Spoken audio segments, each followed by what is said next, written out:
Hello दोस्तों, कैसे आप सब? उम्मीद है सब बढ़िया होंगे, शानदार जानदार होंगे। हाउस प्रॉपर्टी को खल्लास करके मजा ही आ रहा होगा। ओए, हाँ कि नहीं? कोई शक नहीं, है ना? तो भैया, क्वेश्चन देख लेते हैं ताकि आप की अंतरात्मा की गहराई तक हाउस प्रॉपर्टी के कोई भी क्वेश्चन आ जाए, कैसे भी क्वेश्चन आ जाए, आप सॉल्व कर पाएंगे। राइट? आईसीआई तो बिल्कुल मत छोड़ देना। गीता है गीता, उसके तो सारे के सारे के क्वेश्चन हमें करने ही करने हैं। सब पहले अपना क्वेश्चन 105 देख लेते हैं, उसके बाद आगे देखेंगे। सर, क्वेश्चन मेरे पास मौजूद है, राइट? आपके पास भी मौजूद है, तो मैं सॉल्व कर रहा हूं। आप इसको ध्यान से देखेंगे। सॉल्यूशन है ही, मैं कैसे सॉल्व करता हूं वैसा एग्जाम में सॉल्व करना है, बिना किसी टेंशन के। सर, क्वेश्चन नंबर 105 है क्या बात? सर, सॉल्यूशन 105 हम करने वाले हैं। ठीक है, मेन सॉल्यूशन आप जानते ही हैं। पहले पेज पे मेन सॉल्यूशन बनाएंगे, राइट? नेक्स्ट पेज पे एग्जाम में नेक्स्ट पेज पे आप बनाएंगे वर्किंग नोट। तो भैया, पहले मैं वर्किंग नोट नंबर 1 बना रहा हूं। ठीक है, पहले चेक करो सबसे पहले कि टाइप कौन सा है। राइट? एग्जाम में सबसे पहला स्टेप यही देखना है हमें, क्वेश्चन का टाइप कौन सा है, टाइप 1 है या टाइप 2 है, एक घर के टुकड़े हैं या फिर फ्लोर वगैरह है, या फिर दो अलग अलग घर है। मिस्टर बेगर है, उनका एक घर ओन्स अ हाउस, दिल्ली में एक ही घर है। 3/4 पोर्शन है कि नहीं बात? सेल्फ ऑक्युपाइड है फुल ईयर। 1/4 यानी कि 25% लेट आउट, यानी कि इसका मतलब क्या है सर? पोर्शन है। घर के टाइप नंबर 2 से क्वेश्चन सॉल्व करना है, टाइप नंबर 2 से क्वेश्चन सॉल्व करना है। ठीक है सर, इतनी बात समझ में आ चुकी है। घर के हिस्से देखते ही टाइप नंबर 2 लगेगा।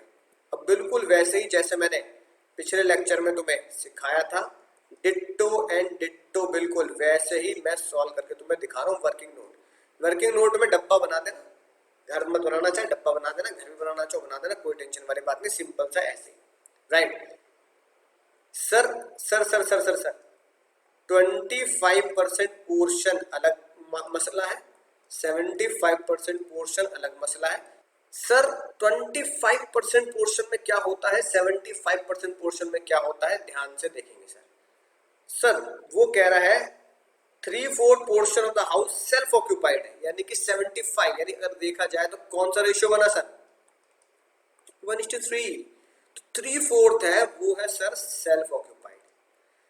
यानी कितने महीने सर? फुल, यानी 12 महीने सेल्फ ऑक्यूपाइड। अगर कोई घर 12 महीने सेल्फ ऑक्यूपाइड होता है तो हमारा केस 4-5 यानी कि सेक्शन 23 2 से वो सॉल्व होता है सर। हाँ, आगे नहीं हाँ, ठीक है सर, बात समझ में आ चुकी है। 25% के साथ वो क्या गोल खिला रहा है देख लेते हैं। 25% के साथ वो क्या गोल खिला रहा है सर? 25% में जो 1/4 पोर्शन है वो लेट आउट किया है उसने 1 अप्रैल से 31 दिसंबर, बोले तो 9 महीने। सर, ये 9 महीने तो लेट आउट सर, ये लेट आउट हुआ है 9 महीने के लिए 700 रुपया पर मंथ। ठीक है सर, बात समझ में आ चुकी है। बाकी सर 9 महीने तो 700 रुपये पर मंथ में इतना 25% पोर्शन में लेट आउट कर दिया। सर, बाकी 3 महीने क्या किया सर? 3 महीने मैंने उसे रखा सेल्फ ऑक्यूपाइड, 3 महीने मैंने उसे करा सेल्फ ऑक्यूपाइड। अगर तुम अब इसको देखो, है ना, ये पोर्शन तो तुमने देख लिया, सेक्शन 23(2) लग रहा है, लेकिन अगर तुम इस पोर्शन को देखो, इस पोर्शन को देखो मुन्ना, तो ये कौन सा सर? घर जाओ और 3 घंटे 16 लगे मुन्ना, 16 केस 1 की तरह से सॉल्व करना है बिना टेंशन के। सेक्शन क्या लगेगा मुन्ना? 23(3), घर जाओ और 3 घंटे 16। राइट? फिर क्या दे रखा है सर? सर, इधर रखा है एक्सपेंडिचर दे रखे हैं घर के, एक तो म्युनिसिपल वैल्यू दे रखी है हाउस की, फिर रेंटल वैल्यू क्वेश्चन में एक नहीं दी है sir. Sir sir sir add कर लो 2800 रुपए पर मंथ। राइट मुन्ना? ठीक है, तो चलो चलो चलो चलो, अब जैसा मैंने आपको पिछले क्वेश्चन में बताया था बिल्कुल वैसे के वैसे सॉल्व करूंगा। मेहमान आएंगे 6 और रेशियो में बढ़ेंगे, फिर रेंटल वैल्यू आएगा, म्युनिसिपल वैल्यू आएगा, स्टैंडर्ड रेंट आएगा, एक्चुअल रेंट आएगा, फिर क्या आएगा sir? Municipal taxes paid by owner आएगा और आएगा Munna interest on house loan. Calculate करना पड़ेगा तो कैलकुलेट कर लेंगे टाइमलाइन बनाकर। तो सर फेयर रेंटल वैल्यू 2800 है तो 2800 इंटू 12, 2800 इंटू 12 सर ये आ गया सर हमारा 33600। अब इसको 1:3 के रेशियो में बांट दीजिए बिना किसी टेंशन के। सर 1:3 में बांटोगे तो होगा सर ये आ गया सर 8400 और ये वाला जो पोर्शन है 75%। ठीक है तो 33600 ये आ गया सर 25200। ठीक है ना, राइट 25200। उम्मीद है बात समझ में आ चुकी होगी। ठीक है 25200 प्लस 8400, राइट ये हो गया हमारा fair rental value. Municipal value per month की नहीं है वरना म्युनिसिपल वैल्यू दे रखी है पूरे साल की 20,000 रुपए। तो सर अगर 20,000 रुपए दे रखी है पूरे साल की तो म्युनिसिपल वैल्यू का तीर कहाँ जाके लगेगा सर? म्युनिसिपल वैल्यू का तीर जाके लगेगा जैसे फेयर रेंटल वैल्यू का लगा था दीवार पर, तो म्युनिसिपल वैल्यू का तीर भी लगता है दीवार पर। तो सर म्युनिसिपल वैल्यू दे रखी है हमें सर 20,000, तो 20,000 ठीक है तो ये आ जाएगा सर 25% 5,000, राइट रेशियो बांटेंगे तो ये आ जाएगा 15,000। ठीक है मुन्ना, स्टैंडर्ड रेंट क्वेश्चन में नहीं है तो नॉट एप्लीकेबल, तो यहाँ पे भी NA लिख देंगे, यहाँ पर भी NA लिख देंगे। एक्चुअल रेंट मुन्ना सारा झोल एक्चुअल रेंट का ही होता है। एक्चुअल रेंट क्या सेल्फ ऑक्युपाइड में आता है? सर नहीं आता। अगर एक्चुअल रेंट सेल्फ ऑक्युपाइड में नहीं आता तो एक्चुअल रेंट का तीर घर की दीवार पर नहीं लगता, सिर्फ इसी पोर्शन में लगता है जो लेट आउट है। अब ये जो 25% पोर्शन लेट आउट है 700 रुपया, 700 रुपया एक्चुअल रेंट है। तो 700 रुपए इंटू कितने महीने रहा सर मकान किराए पर? सर 9 महीने रहा इंटू 9, राइट तो 700 इंटू 9 सर 6300 आ गया। ये यहाँ बिग कांटा लगेगा क्योंकि सेल्फ ऑक्युपाइड में एक्चुअल रेंट नहीं आता सर, सेल्फ ऑक्युपाइड में कभी एक्चुअल रेंट नहीं आता। म्युनिसिपल टैक्स ढूंढो, municipal tax. Municipal tax question में लिखा है म्युनिसिपल टैक्स ड्यू।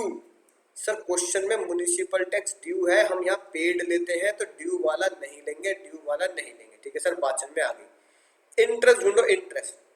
ठीक है अब एक बात देखो, इसके बाद लिखा है सर ड्यू के बाद रिपेयर है, फायर इंश्योरेंस है, प्रीमियम है, लैंड रेवेन्यू, सारी की सारी ये 30% में आती है। कड़ी लगाना, फायर इंश्योरेंस, रिपेयर याद आ गया बाबू भैया? अरे वो खजाना है क्या रे हमारा देवा, उसमें कड़ी लगाऊंगा है कि नहीं बात? तो सारी सारी 30% में आती है। इसके बाद लोन लिया 1 लाख रुपए का 1/4/2014 में, ठीक है 9% के हिसाब से। कंस्ट्रक्शन कंप्लीट हुआ 28/3/2005 में, राइट अभी तक कुछ भी रीपे नहीं किया तो कैसे निकालेंगे भैया? इंटरेस्ट निकालना जरूरी है, तभी मेरा क्या पूरा होगा सर? तभी मेरा यहाँ पर टाइमलाइन और मेरा यहाँ पर वर्किंग नोट पूरा होगा। तो मुन्ना इंटरेस्ट निकाल देता हूँ आपके लिए, right calculation of interest. Working note number 1 है उत्तर बना रहा हूँ, ये वर्किंग नोट नंबर 2 में, राइट इंटरेस्ट भी मैंने यहाँ लिख दिया, वर्किंग नोट नंबर 2 से मैंने पिक कर लिया है इंटरेस्ट। ठीक है मुन्ना, टाइमलाइन बनाता हूँ आपके लिए, एग्जाम में भी बना सकते हैं, कोई दिक्कत वाली बात नहीं है। ये मेरा फिक्स पीरियड है, ठीक है अपने एग्जाम का, अपना प्रीवियस ईयर। ठीक है मुन्ना, अपना प्रीवियस ईयर, बोलो मजा ही आ गया, मजा ही आ गया, राइट। अब ये लोन कब लिया बताना जरा? लोन लिया मैंने 1/4/2014,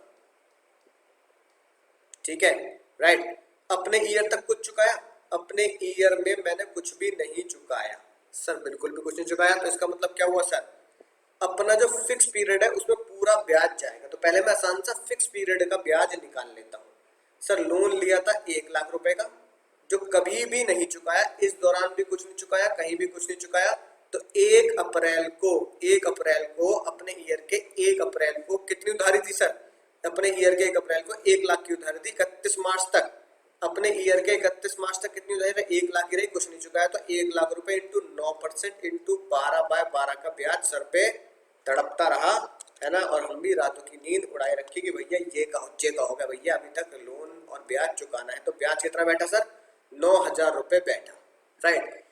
फिर भैया ये तो फिक्स हो गया, मजा ही आ गया। अब आती है भैया शानदार जानदार कहानी, बोलो जल्दी, बोलो बोलो बोलो बोलो बोलो, बोला pre gestation period date of birth से शुरू होता है, गृह प्रवेश के पहले वाले मार्च से खत्म होता है। Pre gestation period date of birth से शुरू होता है, गृह प्रवेश के पहले वाले मार्च में खत्म होता है। Pre gestation period date of loan से शुरू होगा, गृह प्रवेश के पहले वाले मार्च में खत्म होगा। इसमें गृह प्रवेश कब है सर? इसमें गृह प्रवेश है 28/3/2015। ये है भैया गृह प्रवेश। इस गृह प्रवेश से पहले वाला मार्च क्या होगा? इससे पहले वाला मार्च होगा मुन्ना, इससे पहले वाला मार्च होगा, इससे पहले वाला मार्च होगा 28/3/15 से पहले वाला मार्च, यानी मार्च 15 से पहले वाला मार्च कौन सा होता है? मार्च 14, यानी कि 31/3/2014। पूरी दादा जे का हो वो है कि नहीं बात? 31/3/2014, राइट, क्योंकि हाउस कंप्लीट कब हुआ था? 28/3/2015, 28/3/2015।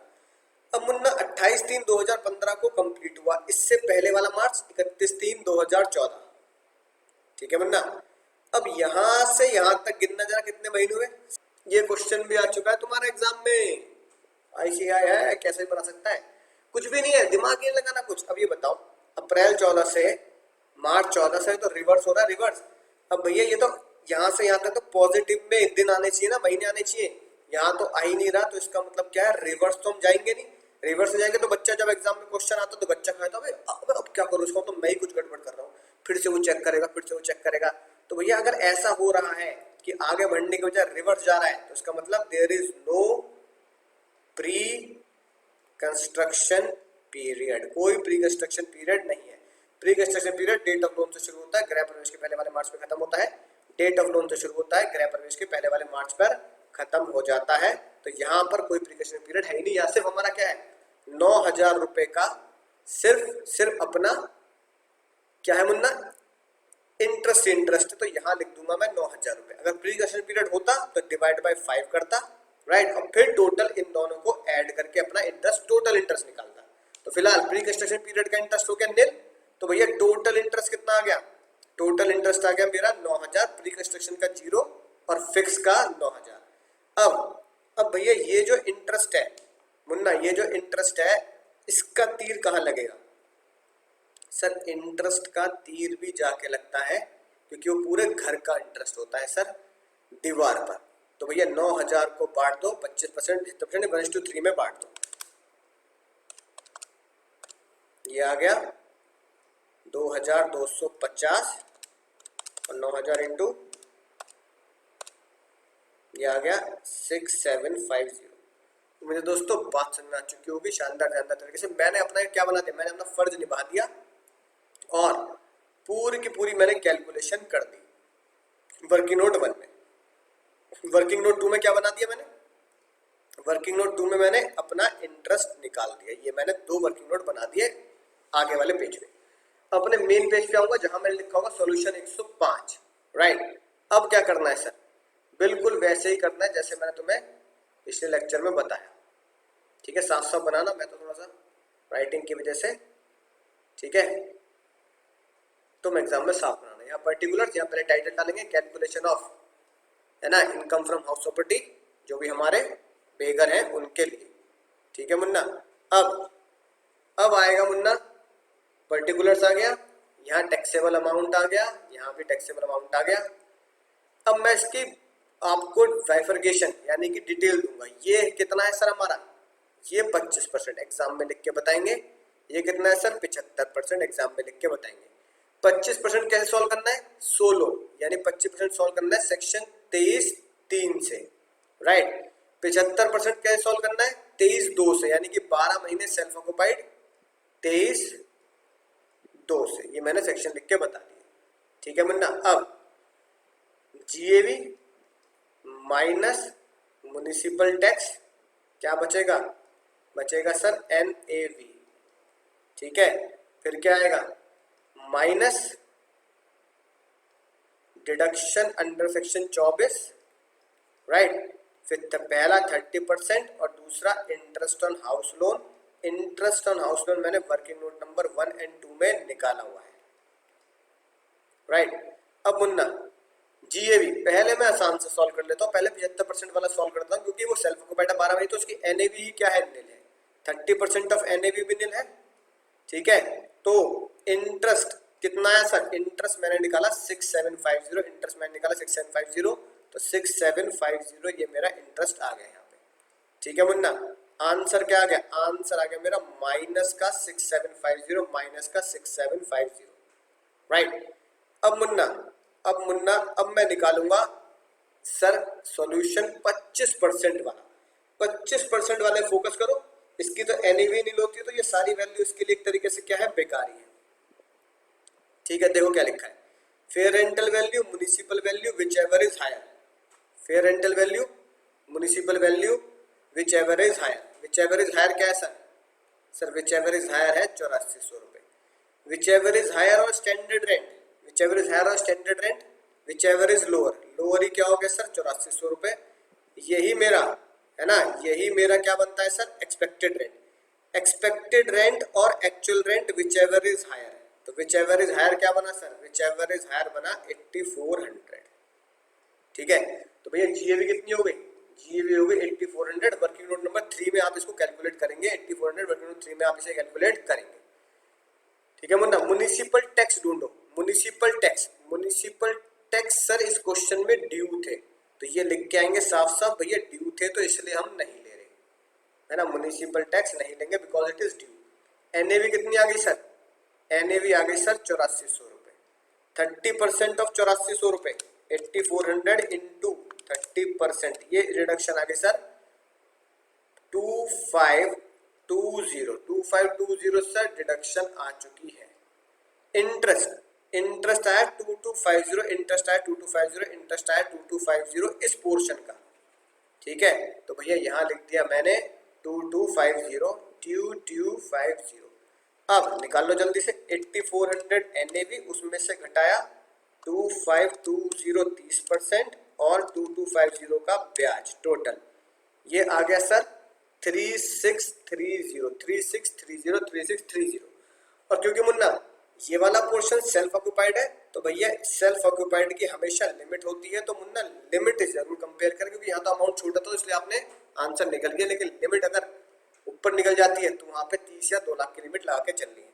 अब सर क्योंकि सेक्शन 70 बोलता है एक पोर्शन में ये आया है, एक पोर्शन में हुआ, तो आपस में इनके सर फोड़ दो, सर फोड़ दो इनके आपस में, है कि नहीं बात? जैसे दूल्हा दुल्हन शादी करते तो आपने सर नहीं फोड़ते इनके, एक दूल्हे का सर लगाया, दूल्हे का धट, है कि नहीं बात? ऐसे इनके भी सर फोड़ दो, तो सर क्या होगा 3630 है ना, माइनस करो 6750, तो आंसर आएगा माइनस के 3120, माइनस के 3120 मेरा आंसर आएगा, यानी loss from house property is 3120, loss आ गया सर। ठीक है सर, बात समझ में आ चुकी है, मजे आ चुका है। क्या किया मैंने, अगर तुम देखोगे तो सबसे पहले मैंने ढूंढा टाइप क्या है, तो मैंने पहचाना टाइप 2 का क्वेश्चन है। टाइप 2 का क्वेश्चन आते ही एक पेज छोड़ा, सेकंड पेज पे आया, वर्किंग नोट नंबर 1 बना दिया, और उसमें सारे के सारे मैंने 6 के 6 में मान रेशियो में और एक्चुअल रेंट के आगे लिख दिया। इंटरेस्ट की कैलकुलेशन करवा रहा है, वर्किंग नोट नंबर 2 बनाया, इंटरेस्ट की कैलकुलेशन कर दी, और फिर अपना मेन सॉल्यूशन में आया, सारा का सारा डेटा वर्किंग नोट नंबर 1 से उठा के फिट कर दिया, 3120 मेरा आंसर आ चुका है। मैंने आपको ऐसे टेबल फॉर्म में बनाया है, यहां पर जो आंसर आया देखो 3120 ही आया है, यहां पर जो आंसर आया इन्होंने ऐसी टेबल फॉर्म में ना बनाकर सॉल्यूशन में यूनिट 1 अलग सॉल्व की, यूनिट 2 नीचे सॉल्व करिए। चाहे आप ऐसे कर दो सॉल्व, चाहे जैसे मैंने बताया वैसे कर दो, एक ही बात है। 6750 हमारा ये आंसर आया, ये हमने बिल्कुल वैसे निकाले, 8400 रुपये जीएवी आई। ठीक है, ये हमारा इंटरेस्ट आ चुका था, ये पॉजिटिव में आया था, फाइनल आंसर हमारा आ गया। हम दोनों आपस में क्या कर दिया, मिला दिए, सर मिला दिए, आंसर आ चुका है। बोलो मजा ही आ चुका है। ठीक है सर, बात समझ में आ चुकी है, मजा ही आ चुका है। सर लॉग 106 पढ़ेंगे, 106 पढ़ेंगे तो मुन्ना ध्यान से सॉल्व करेंगे। 106 ध्यान से सॉल्व करेंगे। क्वेश्चन आपके पास आई, मेरे पास भी है, वो खामोश। टाइप कौन सी है सर? सबसे पहले ही मैंने चेक किया सर, टाइप 1 क्वेश्चन है। क्वेश्चन में 2 घर अलग अलग दे रखे हैं, एक 92 में कंप्लीट हुआ, एक 91 में कंप्लीट हुआ। अरे बहुत साल पहले की बात हो गई, हमारे तो पिछले जन्म की बात चलेगी होगी सर, है कि नहीं बात? तब की ये बातें हो चुकी है, तो कोई टेंशन वाली बात नहीं। टाइप 1 क्वेश्चन है, तो मैंने आपको बताया कि पहले ही अलग अलग क्वेश्चन मान के करने हैं। तो भैया ये मैं मान रहा हूँ हाउस नंबर 1, इसकी सारी कैलकुलेशन अलग, ये हाउस नंबर 2, इसकी सारी कैलकुलेशन अलग। ठीक है, इसकी हाउस 1 की जीएवी अलग, हाउस 1 का म्युनिसिपल टैक्सेस अलग, हाउस 1 और 2 की दोनों की एनएबी बिल्कुल अलग अलग, हम दोनों हैं अलग अलग, हम दोनों ही जुदा जुदा, ये गाना गा रहे हैं दोनों। फिर सेक्शन 24 भी दोनों का बिल्कुल अलग अलग, 30% भी बिल्कुल अलग अलग, और इंटरेस्ट ऑन हाउस लोन भी बिल्कुल अलग और अलग। सर हाउस 1 हाउस 2 का फॉर्मेट अलग अलग बना दिया, टाइप पहचाना स्टेप नंबर 1 में, स्टेप नंबर 2 में अब बचानो केस क्या है। सर क्वेश्चन में डब्बे के नीचे लिखा हुआ है both the houses were let out, और क्वेश्चन लिखा है तो इसका मतलब 12 महीने लेट आउट है, दोनों ही घर क्या है, यानी कि 12 महीने लेट आउट। 23(1)(a) और 23(1)(b) से क्वेश्चन सॉल्व होगा, दोनों ही 23(1)(a) और 23(1)(b) से ही, है ना, क्वेश्चन सॉल्व होगा, क्योंकि दोनों ही घर क्या है सर हमारे 12 महीने लेट आउट है। ठीक है, समझ में आ गई ना बात। यानी हमारे जानने के लिए केस में ना एग्जाम में तो सेक्शन लिखेंगे, तो पहले मैं हाउस 1 सॉल्व करना मुन्ना, पहले मैं हाउस नंबर 1 सॉल्व करूंगा, फिर हाउस नंबर 2 सॉल्व करूंगा। हाउस नंबर 1 सॉल्व करना तो सर जीएवी निकालनी पड़ेगी, तो मैंने तो जीएवी निकालनी पड़ेगी, तो जीएवी निकालेंगे sir. Fair rental value, municipal value, whichever is higher. Sir fair rental value, sir question में फेयर रेंटल, सर ये annual rental, annual rental value दे रखी है, और बहुए का कह रहे हैं भैया, अगर एनुअल रेंटल वैल्यू दे रखी है तो एनुअल रेंटल वैल्यू का मतलब है मकान किराए पे दिया गया होगा, तो किराया मिला है, किराया एनुअल रेंटल, रेंट मिला है पूरे साल का, तो इसका मतलब फेयर रेंटल वैल्यू कितनी है। Sir fair rental value question में दे ही नहीं रखी तो एनए, नहीं दे रखी तो एनए मान लेंगे, नॉट एप्लीकेबल। म्युनिसिपल वैल्यू दे रखी है सर, म्युनिसिपल वैल्यू दे रखी है पहले घर की 25,000, whichever is higher 25,000। Standard rent कितना दे रखा है मुन्ना, स्टैंडर्ड रेंट भी क्वेश्चन में नहीं दे रखा तो नॉट एप्लीकेबल मान लेंगे, not applicable. Whichever is lower, sir lower आ गया मेरा 25,000, और जो विच एवरेज लोअर है वही एक्सपेक्टेड रेंट होता है, वही एक्सपेक्टेड रेंट होता है। 25,000 और actual rent, sir actual rent यहाँ हम कुछ नहीं देखेंगे, क्योंकि ये हमारा है मुन्ना वैकेंसी, वैकेंसी है। ध्यान से क्वेश्चन पढ़ा होगा तो समझ में आई होगी बात कि 23(1)(a) और 23(1)(b नहीं है, नीचे अगर लिखा है कि दोनों के दोनों घर लेट आउट है, तो इसका मतलब डब्बे में हम भूल चुके हैं कि सर 3 महीने की वैकेंसी है, इसलिए पहला हाउस है हमारा सेक्शन 23(1)(c) वैकेंसी, तो मुन्ना ये है 23(1)(c। दूसरे घर में कोई वैकेंसी नहीं है, तो ये 23(1)(a) है, तो मुन्ना केस पहचानना उतना ही जरूरी है जितना कि हमारे लिए ये जानना जरूरी है कि भैया दुनिया में क्या चल रहा है। अब देखो मुन्ना क्या चल रहा है, देखो अब ध्यान से। वैकेंसी का फार्मूला यानी कि इक्वेशन, अगर एक्चुअल रेंट में वैकेंसी का अमाउंट जोड़ दें और वो ज्यादा या बराबर हो जाए, बराबर हो जाए एक्सपेक्टेड रेंट के, तो फिर एक्चुअल रेंट ही जीएवी मानेंगे, एक्चुअल रेंट ही जीएवी मानेंगे। तो ये एक्चुअल रेंट कितने महीने आया, 3 महीने अगर वैकेंसी रही तो एक्चुअल रेंट आया 9 महीने, वैकेंसी रही 3 महीने। अब जो वर्ड दे रखा है एनुअल, अब जो वर्ड दे रखा है मुन्ना एनुअल रेंटल वैल्यू, यानी एनुअल बोले तो पूरे साल की किराए की वैल्यू कितनी है। सर पूरे साल की किराए की वैल्यू अगर 30,000 है, पूरे साल की किराए की वैल्यू अगर 30,000 है, पूरे साल का किराया 30,000 है, तो एक महीने का कितना हुआ, एक महीने का हुआ सर 2500। एक महीने का निकाल सकते हो, तो भैया मैंने एक महीने का किराया निकाल दिया 2500। एक्चुअल रेंट कितना हुआ फिर, सर एक्चुअल रेंट हुआ 2500 इंटू 9, वैकेंसी 3 महीने रही, तो वैकेंसी अगर 3 महीने रही तो वो कितने रुपए नहीं कमा पाया, 2500 इंटू 3। अब इन दोनों को ऐड कर दो, 2500 इंटू 9, 2500 इंटू 3, सर ये बैठ गए हमारे 30,000 रुपए। ठीक है ना मुन्ना, राइट, तो ये बैठ गए हमारे सर 30,000 रुपए। क्या ये 30,000 रुपए ज्यादा है या बराबर है 25,000 के? जी हाँ सर, ये ज्यादा है, किससे सर, 25,000 से। ये 30,000 रुपए इज मोर देन 25,000, तो अगर ये ज्यादा है तो एक्चुअल रेंट ही जीवी बनेगी। और कई बार तुमसे मैं कह चुका हूँ मुन्ना मुन्नियो, एक्चुअल रेंट 30,000 नहीं है, 30,000 तो वैल्यू निकल के आई क्वेश्चन की, एक्चुअल रेंट है ये जो हमने कैलकुलेट किया है, ये मुन्ना जे तो एक्चुअल रेंट कितना हुआ सर, 3 महीने कितना 2500 इंटू 9, 22,500 है एक्चुअल रेंट। तो एक्चुअल रेंट 22,500 ही जीएवी बनेगी, 22,500 ही जीएवी बनेगी, 22,500 ही जीएवी बनेगी। ये सर बढ़िया तरीके से लिख के आ जाऊंगा, इफ ड्यू टू वैकेंसी, है ना, इस ये वाली लाइन जो हम कई बार पहले भी सीख चुके हैं। सर 22,500 म्युनिसिपल टैक्स पे आओ, वरना म्युनिसिपल टैक्स दे रखा है 2500, लेकिन सबसे आखिरी लाइन है, ध्यान से पढ़े। Both the house let out कर रखे हैं, इंश्योरेंस प्रीमियम का कुछ नहीं करना, वो 30% में कवर होता है। ग्राउंड रेंट का भी कुछ नहीं करते क्योंकि वो 30% में कवर होता है, तो इग्नोर मारे। स्टिल आउटस्टैंडिंग पेड, कोई लेना देना नहीं है। रिपेयर भी भैया 30% में कवर होता है, कड़ी सोने की बाबू भैया है ना, जानते हो कड़ी क्यों नहीं लगवाते, वो का खजाना है कि नहीं बात, ये भी 30% में कवर होता है, 30% में कवर होता है, स्टैंडर्ड डिडक्शन में कवर होता है, ठीक है। रिपेयर एक्सपेंस ऑफ हाउस से municipal tax of house B, ये मुद्दे की बात, municipal tax of house B were paid by tenant, यानी हाउस बी जो है, ठीक है, हाउस ए कर देने से हाउस बी का टेनेंट ने पे किया है, हम लेते हैं municipal tax paid by owner. तो भैया ए का तो ओनर ने पे किया, बी का टेनेंट ने पे किया है, तो यहां नहीं लेंगे, डैश लगा देंगे और लिख के आ जाएंगे एग्जाम में, municipal tax paid by owner ही ली जाता है, municipal tax paid by tenant shall not be consider. House one का तो इसका मतलब कुछ नहीं कह रहा, तो इसका मतलब मकान मालिक ने ही पे किया है, तो म्युनिसिपल टैक्स आ गया sir 2500, right sir, municipal tax 2500, तो 22,500 माइनस 2500, ये आ गया सर 20,000 रुपए की हमारी एनएवी आ गई। 20,000 का 30% सर, ये आ गया 6,000, क्या बोला 6,000। इंटरेस्ट, अच्छी बात है, पिछले क्वेश्चन की तरह निकालने की जरूरत नहीं, इंटरेस्ट हमें निकाल के ही दे रखा है, right sir. Interest on loan to renovate the building, ठीक है, रिनोवेट हो कंस्ट्रक्शन हो क्या फर्क पड़ता है, लेट आउट वाली प्रॉपर्टी है, अनलिमिटेड है सर, 1200 रुपए दे रखा है पहले घर का। फाइनली आंसर कितना आ गया हाउस नंबर ए का, 20,000 minus 6,000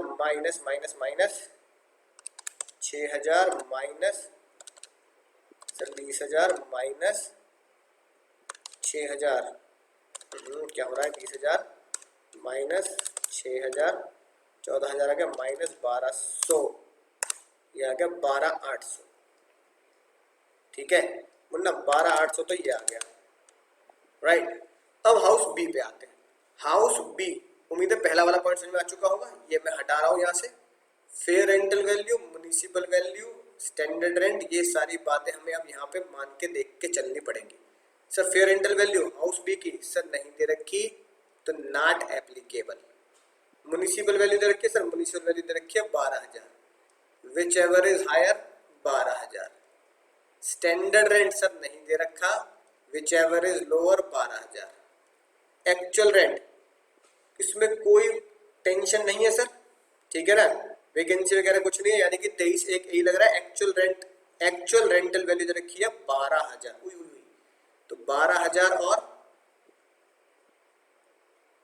actual rent 12,000, whichever is higher 12,000, तो मेरी यहाँ जीएवी कितनी आ गई सर 12,000 रुपए आ चुकी है, तो यहाँ लिखूंगा जीएवी 12,000, राइट। म्युनिसिपल टैक्स में है ही नहीं, एनएवी कितनी आ गई सर 12,000। 12,000 का सर 12,000 का 30%, 12,000 का 30%, ठीक है ना, कितना आया इंटू 30%, सर 3,600 रुपए आ गया। ब्याज कितना दे रखा है मुन्ना, ब्याज दे रखा है, इंटरेस्ट दे रखा है बिल्डिंग का सर, कुछ इंटरेस्ट लिया नहीं, क्या बात, तो 12,000 माइनस 3,600, ये आ गया मेरा 8,400 रुपए सर, ये मेरा 8,400 रुपए आ गया। अब ये भी पॉजिटिव, ये भी पॉजिटिव, अब दोनों पॉजिटिव है, तो अगर मैं लिखूं टोटल आंसर क्या है, total income under the head house property is equal to 8,400 plus 12,800, ये आ गया सर मेरा 21,200। 21,200 मेरा Munna total interest under the head house property आ चुका है। बोलो सर बात समझ में आ चुकी है, मजा ही आ चुका है। यानी टाइप 1 भी मैंने आपको करा दिया, टाइप 2 भी मैंने आपको करा दिया, शानदार जानदार तरीके से दोनों आप समझ चुके हैं, राइट। अब सर टाइप 1 में दो घर अलग कैलकुलेशन जैसा भी करी, टाइप 2 में पोर्शन बनाएंगे, वर्किंग नोट में सारा सॉल्यूशन हो जाता है। सर 108 देखते हैं पहले, फिर 107 आप अपने आप समझ जाएंगे सर। बिल्कुल शगुन का 108, बहुत ही शानदार जानदार क्वेश्चन, सर हंटर है, हंटर, ये हंटर, ठीक है। Let out one of the house along with generator, भैया हाउस जनरेटर के साथ, जनरेटर बोले तो फैसिलिटी, फैसिलिटी तुम्हें बताइए, अगर फैसिलिटी दे रखी होती है तो हम उसे एक्चुअल रेंट में कंसिडर नहीं करते, ठीक है। अगर हम एक्चुअल रेंट ले रहे हैं मकान का 10,000 रुपये और कह रहे हैं साथ में जनरेटर वगैरह की फैसिलिटी है, उसके ऊपर 4,000 अलग, तो हम तो 14,000 चार्ज करेंगे। तो 10,000 कहाँ जाता है, याद आ रहा होगा, फैसिलिटी वाला क्वेश्चन कराया था। 10,000 तो हाउस प्रॉपर्टी में जाएगा, फैसिलिटी जाएगी अदर सोर्सेज, अदर सोर्सेज में, ठीक है ना, अदर सोर्स में जाएगी, right. And has charge sum of rupees 40,000 per month as rent, 40,000 per month, out of which 40,000 में से 3,000 रुपए जनरेटर के हैं।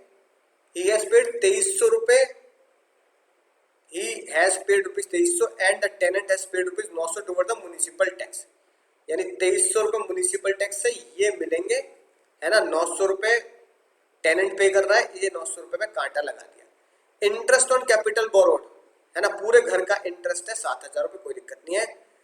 Hunter paid the repair charges of the generator, अब ये रिपेयर चार्जेस जो जनरेटर के पे किए मकान मालिक ने, हंटर ने, तो भैया जनरेटर की जो कीमत है, जनरेटर से जो कमाई है, जनरेटर की कमाई फैसिलिटी है, फैसिलिटी अदर सोर्स में जाएगी, तो ये रिपेयर भी मुझे अदर सोर्स में लेके जाना पड़ेगा, जिस सोर्स की इनकम उसी सोर्स के खर्चे, है कि नहीं बात, राइट। ये बात हम जानते हैं, मैचिंग कॉन्सेप्ट लेके चलते हैं। जनरेटर का फ्यूल, ये भी भैया अदर सोर्स में लेके जाना पड़ेगा। जनरेटर चलाने वाले हत्ते की टक टक टक टक टक टक, उसको भी अदर सोर्स में लेके जाना पड़ेगा। टोटल इनकम निकालने को कह रहा हूँ ना, टोटल इनकम, ठीक है। अब अगर तुम बात देखो तो मुन्ना, यहाँ पर टोटल किराया कितना है सर, यहाँ पर टोटल किराया है 40,000 रुपए, ठीक है। टोटल किराया कितना है सर, 40,000, टोटल रेंट 40,000, जिसमें से फैसिलिटी, आपको बताइए फैसिलिटी हमेशा अदर सोर्स में जाती है, तो बिल्डिंग का रेंट कितना है, बिल्डिंग रेंट, ठीक है ना, और फैसिलिटी जनरेटर कितना है, तो जो फैसिलिटी जनरेटर है वो मैं लेके जाऊंगा अदर सोर्स में, अलग अलग बता रखा है ना इसने, इसलिए कंपोजिट रेंट, ये कौन सा खेल है सर, ये कंपोजिट रेंट के ऊपर का खेल है, कंपोजिट रेंट के ऊपर क्वेश्चन है ये, ठीक है मुन्ना, अलग अलग बता रखा है, इसलिए मैं बिल्डिंग को लेके जाऊंगा हाउस प्रॉपर्टी में और जनरेटर को लेके जाऊंगा अदर सोर्स में, बिल्डिंग को लेके जाऊंगा हाउस प्रॉपर्टी में, अदर सोर्स में लेके जाऊंगा जनरेटर वाले रेंट को। अब बिल्डिंग का किराया कितना है सर, बिल्डिंग का 40 में से अगर जनरेटर का किराया 3,000 रुपए है ना, पर मंथ, तो बिल्डिंग का किराया कितना हो गया, बिल्डिंग का किराया हो गया 37,000 रुपया पर मंथ, सिंपल, ठीक है। यानी कि मुझे ये वाला पोर्शन सॉल्व करना है, पहले मैं ये वाला पोर्शन सॉल्व कर लेता हूँ। 37,000 पर मंथ, 12 महीने किराया पर, देखो यही बात लिखी है बिना किसी टेंशन के सर, 37,000 इंटू 12, ये मेरा आ गया जीएवी। तो म्युनिसिपल टैक्स पेड कितना है सर, म्युनिसिपल टैक्स पेड ये रहा 2,300 रुपए पर मंथ में लिखा, तो इसका मतलब पर एनम ही से मानेंगे, पर एनम ही से मानेंगे, राइट। तो 2,300 रुपए यहाँ लेस कर दिया, एनएवी आ गई, 30% एनएवी आ गया। इंटरेस्ट कितना है दे रखा है सर, यहाँ पे दे रखा है साफ साफ, ये रहा इंटरेस्ट ऑन हाउस लोन 7,000 रुपए, यानी कि पर मंथ नहीं दे रखा, तो पूरे साल का 7,000 रुपए दे रखा है, बहुत बढ़िया तरीके से, सिंपल क्वेश्चन हो गया। यानी ये क्वेश्चन तुम्हें हाउस प्रॉपर्टी के लिए नहीं, अदर सोर्स के सिखाने के लिए है, इनकम फ्रॉम हाउस प्रॉपर्टी ये आ गई, बस यही जानना था कि यहाँ इतना आएगा और अदर सोर्स में कितना आएगा। तो ये देखो, ये है क्वेश्चन की खास बात, जिसलिए मैंने तुम्हें क्वेश्चन दिया ये। अब यहाँ क्या होगा, जहां की कमाई वहीं के खर्चे, जहां की कमाई वहीं के खर्चे, जिसकी लाठी उसकी भैंस, जिसकी कमाई उसी खर्चे, जिसकी लाठी उसकी भैंस, जिसकी कमाई उसी खर्चे, जिसकी लाठी उसकी भैंस, उसी कमाई उसी खर्चे। हाउस प्रॉपर्टी सॉल्व हो गई। अब आया income under the head other source, other source में आ जाओ मुन्ना। अब अदर सोर्स में ध्यान दो, 3,000 रुपए जनरेटर का किराया, 3,000 इंटू 12, ये होगा 3600। साथ के साथ मैंने 3 खर्चे किए, जो कमाई अगर अदर सोर्स की है, कमाई अगर अदर सोर्स की है, कमाई अगर अदर सोर्स की है, तो भैया एक्सपेंस भी अदर सोर्स में जाएंगे। अदर सोर्स में 30% जैसी कोई बात नहीं होती, अदर सोर्स में 30% जैसी कोई बात नहीं होती कि स्टैंडर्ड डिडक्शन दे रखी है तो 30% बाकी सारे खर्चे उसमें आ गए। भैया अदर सोर्स में 30% जैसी कोई रिडक्शन नहीं है, तो वहां जो भी खर्चे वो दिखाने पड़ेंगे। रिपेयर चार्ज भी दिखाना पड़ेगा, फ्यूल भी दिखाना पड़ेगा और सैलरी भी दिखानी पड़ेगी। और ये मेरी आ गई अदर सोर्स की इनकम, क्योंकि अदर सोर्स में सिर्फ एक ही इनकम है जनरेटर की, राइट। अब टोटल कैसे निकालूंगा, ये मैं हमेशा की तरह कंप्यूट करता हूं, है कि नहीं बात। Computation of total income, salary nil, house property, PGP nil, capital gain nil, other sources, GTIA, deduction nil और टोटल इनकम ये आ चुकी है शानदार जानदार तरीके से। तो दोस्तों बात समझ में आ चुकी होगी। हाउस प्रॉपर्टी अदर सोर्स में डिफरेंस समझे Munna, house property other source में difference. Sir house property other source में क्या डिफरेंस है, हाउस प्रॉपर्टी में 30% ऑफ एनएवी दी होती है, हाउस प्रॉपर्टी में 30% ऑफ एनएवी पहले से फिक्स है, इसलिए किसी भी तरह के बाबू भैया के एक्सपेंस हमें क्या करने पड़ते हैं, इग्नोर करने पड़ते हैं, इग्नोर करने पड़ते हैं एक्सपेंस। अदर सोर्स में अगर आप जानेंगे तो अदर सोर्स में कोई 30% जैसी रिडक्शन नहीं होती, इसलिए जो भी खर्चे हैं वो घटाते हैं, क्योंकि वहां पे 30% जैसी कोई रिडक्शन नहीं होती। इसलिए अदर सोर्स में जब जाते हैं तो क्या करते हैं, all expense have to be consider, सारे एक्सपेंस मुझे कंसीडर करने पड़ते हैं, सारे एक्सपेंस मुझे इनकम में से माइनस करने पड़ते हैं। तो ये एक जबरदस्त डिफरेंस होता है अदर सोर्स और हाउस प्रॉपर्टी में, ठीक है ना। हाउस प्रॉपर्टी में 30% में खर्चे आ जाते हैं, खर्चे फैसिलिटी नहीं, खर्चे आ जाते हैं, इसलिए सारे खर्चे इग्नोर। लेकिन अदर सोर्स में खर्चे की कोई ऐसी डिडक्शन नहीं है, तो मुझे खर्चे कंसीडर करके चलने पड़ते हैं। सर एक क्वेश्चन और रह गया, खत्म कहानी है ना, पैसा हजम, फिर तो आप सारे क्वेश्चन कर ही सकते हैं बिना किसी टेंशन के। अब देखो चुई मुई है ना, चुई मुई देखो क्या कह रही है, लेट आउट प्रॉपर्टी किया 800 रुपए पर मंथ, ठीक है। फेयर रेंटल वैल्यू इतनी दे रखी है, म्युनिसिपल वैल्यू दे रखी है, म्युनिसिपल टैक्स पेड दे रखा है, इंटरेस्ट ऑन बोरोड कैपिटल दे रखा है, रिपेयर चार्जेस। अब ये जो रिपेयर है घर के, इंश्योरेंस प्रीमियम जो मैं येलो पेन से हाईलाइट कर रहा हूँ, ठीक है ना, ये क्योंकि 30% में कवर होते हैं इसलिए इनको इग्नोर किया जाता है as cover in standard reduction 30%। Facility आगे साथ साथ देखो, ये लिखी बात, she provides the following facility to the tenant, चुई मुई जो है वो टेनेंट को कुछ फैसिलिटी देती है जो उसके इंक्लूडेड इन एक्चुअल रेंट, जो एक्चुअल रेंट में इंक्लूड है, ठीक है ना, एक्चुअल रेंट में ही इंक्लूड है। सबसे खतरनाक बात वो कह रही है भैया जो तेरा एक्चुअल रेंट है ना 8,000 रुपए, इस 8,000 रुपए में सारी चीजें इंक्लूड है। फर्नीचर बता दिया अलग अलग भैया इसी में इंक्लूड है, 300 रुपए ये भी इसी में इंक्लूड है और 400 रुपए ये भी इसमें इंक्लूड है। अब तुम क्या बता सकते हो मुझे कि सर क्या इसकी बाइफर्केशन बैठेगी अदर सोर्स की और हाउस प्रॉपर्टी की? सिंपल, यानी कि ये केस हुआ मेरा composite rent. Sir composite rent, composite rent में अगर वैल्यू अलग अलग दे रखी होती है तो हम अलग अलग निकालते हैं। सर बिल्डिंग कहाँ जाती है, बिल्डिंग का rent, rent of building house property में, फैसिलिटी सर अदर सोर्सेज में। तो मुन्ना रेंट ऑफ बिल्डिंग कितना है 8,000 रुपए टोटल मेरा कंपोजिट रेंट है, इसमें से पर मंथ है ना, फैसिलिटी कितनी चलेगी 8,000 में से, 8,000 में से 5,000 रुपए पर मंथ फर्नीचर की फैसिलिटी, ठीक है, प्लस 300 रुपए इलेक्ट्रिसिटी फैसिलिटी और गार्डन और वॉचमैन की फैसिलिटी, वॉचमैन की फैसिलिटी 400 रुपए। टोटल फैसिलिटी हो गई सर है ना 5,000 प्लस 300 प्लस 400, ये हो गए 5,700। सर टोटल फैसिलिटी 5,700 जो अदर सोर्स में जाएगी। तो अगर इसमें से 8,000 घटा दूं तो बिल्डिंग का किराया कितना है, बिल्डिंग का तो किराया मात्र 2,300 रुपए पर मंथ है, 2,300 रुपए पर मंथ है। तो मेरे दोस्तों बात समझ में आ चुकी होगी, हाउस प्रॉपर्टी में जाएगा 2,300 रुपए पर मंथ एक्चुअल रेंट, ठीक है, और ये सारी चीजें जाएंगी अदर सोर्स में 5,700। तो अगर हाउस प्रॉपर्टी निकालूं, ठीक है, तो शॉर्ट में मैं एक बार है ना निकाल देता हूँ जल्दी से ताकि आपको टेंशन ना रहे बाद में। अगर मैं हाउस प्रॉपर्टी निकालूं तो सबसे पहले मैं लिखूंगा, सबसे पहले सर लिखूंगा GAV, GAV तो बताइए कितनी है सर, फेयर रेंटल वैल्यू ये निकाल देता हूं मैं, fair rental value 7,000 per month, तो तो 7000 इंटू 12, क्योंकि 12 महीने लेट आउट है, 7000 इंटू 12 यानी केस नंबर 1 है हमारा। अगर कुछ नहीं कह रहा तो कोई और बाइफर्केशन या कोई और हमें डिटेल नहीं मिल रही, ठीक है। 84,000, तो भैया ये हो गया मेरा fair rental value. Municipal value कितनी रखी है सर? म्युनिसिपल वैल्यू है 6000 इंटू 12, 6000 इंटू 12, 7200 रुपए। Whichever is higher, 84,000 standard rent, right. Municipal tax standard rent नहीं है तो not applicable.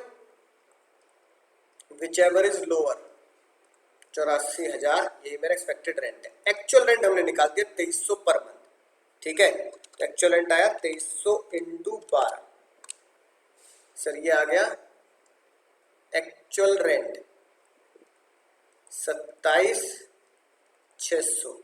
Whichever is higher sir, 84,000, ठीक है मुन्ना, राइट। 84,000, तो भैया जीएवी कितनी आ गई सर? जीएवी आ गई मेरी 84,000 minus municipal tax paid by owner.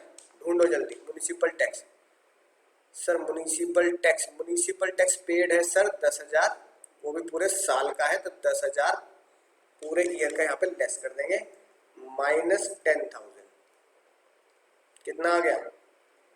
74,000।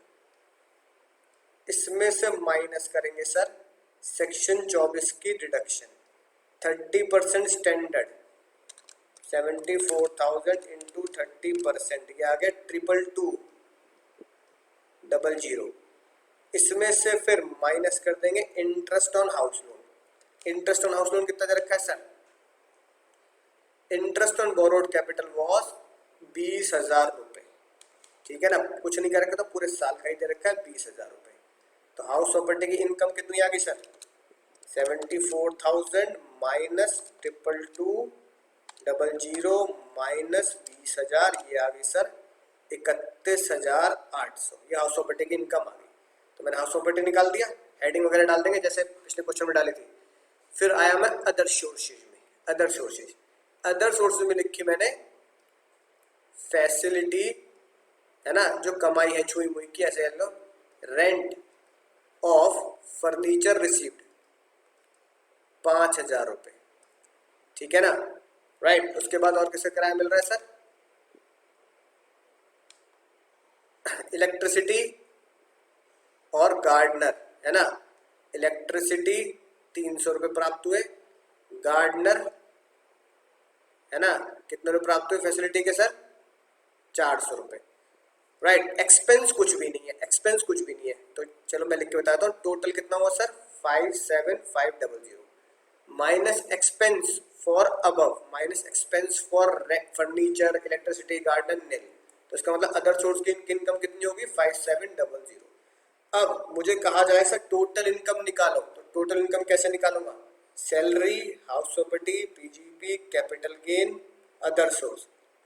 Salary नहीं है, हाउस प्रॉपर्टी 31,800, पीजीबीपी नहीं है, कैपिटल गेन नहीं है, रेंट और अदर सोर्सेज का जो भी किराया वगैरह है वो है 5700, राइट। जीटीआई हो गई मेरी 31,800 प्लस 5700, सर 37,500 मेरी जीटीआई।